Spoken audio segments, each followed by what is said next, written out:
seja bem-vindo ao meu canal. Sou o professor Luiz Maggi e hoje nós vamos ver uma questão que caiu em um concurso público que trata de plano tangente a uma superfície. Nós temos uma superfície, um plano tangente e a questão pede exatamente para calcular a equação do plano tangente. Primeiramente explicado como determinar a equação do plano tangente e depois feitas continhas aí passo a passo para que você entenda como que é calculada a equação desse plano.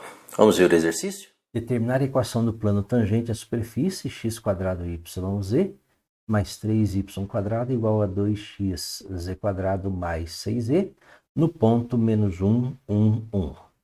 Letra A, 6x menos 11y menos 14z mais 2 igual a 0. Letra B, 3x mais 7y mais 12z mais 1 igual a 0. Letra C, x menos 5y mais 5z mais 2 igual a 0. Letra D, x mais 5y mais 5z menos 2 igual a 0. E letra E, 4x menos 7y mais z mais 10 igual a 0.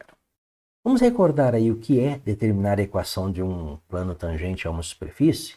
É um conceito que envolve geometria analítica, né? Uma convergência de geometria analítica e cálculo. Lembra que uma superfície ela pode ser representada dessa forma. Uma superfície no R3, e nós vamos ter um plano tangente, consequentemente um ponto de tangência. Imagine um ponto aí dessa superfície, vamos chamar esse ponto aí do ponto P1, e por esse ponto nós vamos ter um plano tangente a essa superfície. Ou seja, um plano que toca essa superfície exatamente nesse ponto. Lembra que essa superfície ela é dada na forma z igual a f dxy, ou nós podemos igualar a zero, né? Fazer z menos f dxy igual a zero e transformá-la numa equação do tipo f dxyz igual a zero. Ou seja, que é exatamente o que nós temos aqui, né? Determinar a equação do plano tangente à superfície, x² yz mais 3y² menos 2xz² menos 6e igual a zero, se nós igualarmos a zero. É uma função do tipo f dxyz igual a zero. Passando um plano tocando essa superfície no ponto P1, nós vamos ter essa situação. Perceba que o plano toca, né? Ele toca a superfície nesse ponto de tangência. O que nós vamos usar para calcular, né? Para calcular a equação desse plano? Nós vamos usar o fato de que o gradiente de uma função f dxyz é normal à sua superfície. Perceba que o gradiente de uma função é um vetor normal, né? Perpendicular à superfície naquele ponto. Sendo perpendicular à superfície no ponto de tangência, ele também é perpendicular ao plano tangente, ou seja, aqui nós temos o vetor gradiente da nossa função f dxyz, né, que é a nossa função f dxyz igual a zero. Nós temos um ponto P1, que é o ponto de tangência, que no nosso caso aqui é o menos 1, 1, 1. E um outro ponto P qualquer do plano, nós podemos traçar um outro vetor, que é o vetor U igual a P1P. Perceba que P é um ponto qualquer, x, y, z desse plano. Como o vetor gradiente é perpendicular ao plano, ele é perpendicular a qualquer vetor, né? Então, o vetor gradiente de f dxyz é perpendicular ao vetor U. E é isso que nós vamos usar. Lembra que em produto escalar, né? Se eu fizer o vetor gradiente f dxyz escalar U, como eles são perpendiculares, o ângulo entre eles é 90, né? O ângulo entre eles é de 90 graus, e o produto escalar é igual a zero.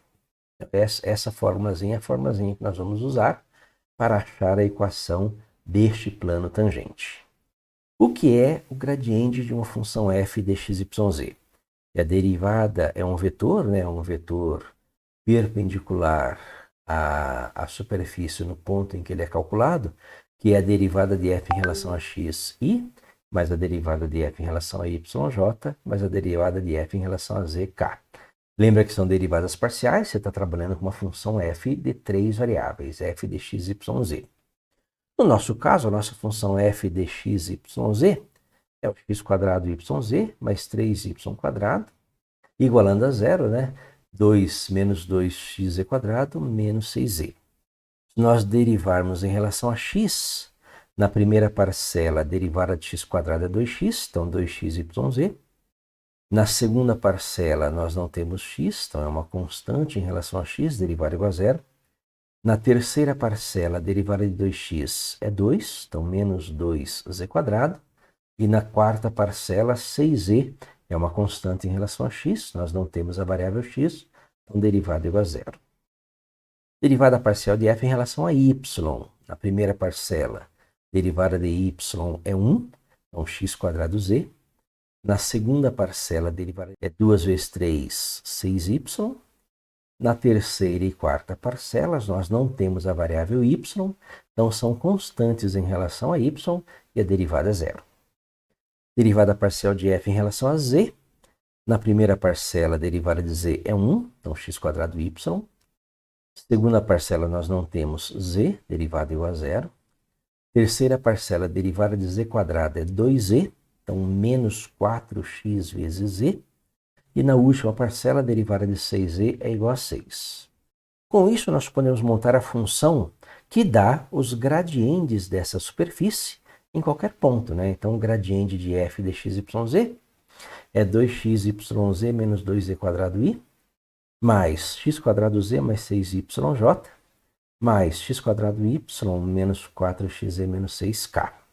Só que nós queremos um ponto em particular, né? Nós queremos esse gradiente do ponto P1, que é o nosso ponto de tangência, que é o x igual a menos 1, y igual a 1 e z igual a 1. Então, vamos calcular aí esse gradiente desse ponto de tangência. Então, para x igual a menos 1, y igual a 1, z igual a 1, basta substituir 2 vezes menos 1 vezes 1 vezes 1, né? Substituindo, nós vamos ter que o gradiente vai ser menos 2i, 1 mais 6j, 1 mais 4 menos 6k. Ou seja, o gradiente vai ser o vetor menos 4i mais 7j menos k. Então, nós já temos aí o nosso vetor gradiente de f no ponto P1, em que x igual a menos 1, y igual a 1 e z igual a 1.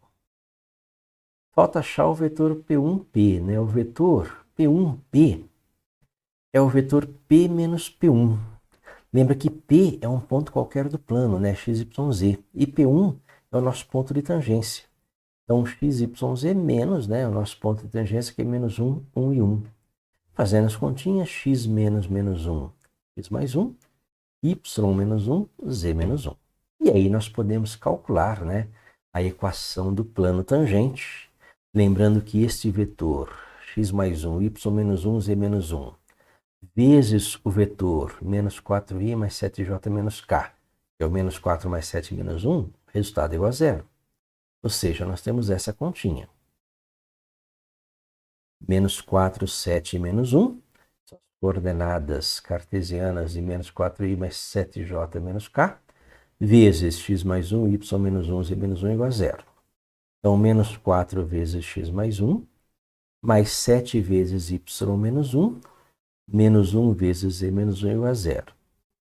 Juntando tudo, nós vamos ter menos 4x, mais 7y menos z, menos 10 igual a zero. Multiplicando por menos 1, deixando o x positivo, mais 4x, menos 7y, mais z mais 10 igual a zero. Resposta correta, né? Mais 4x, menos 7y, mais z mais 10 igual a zero. Resposta correta, letra E, que é a resposta dessa questão.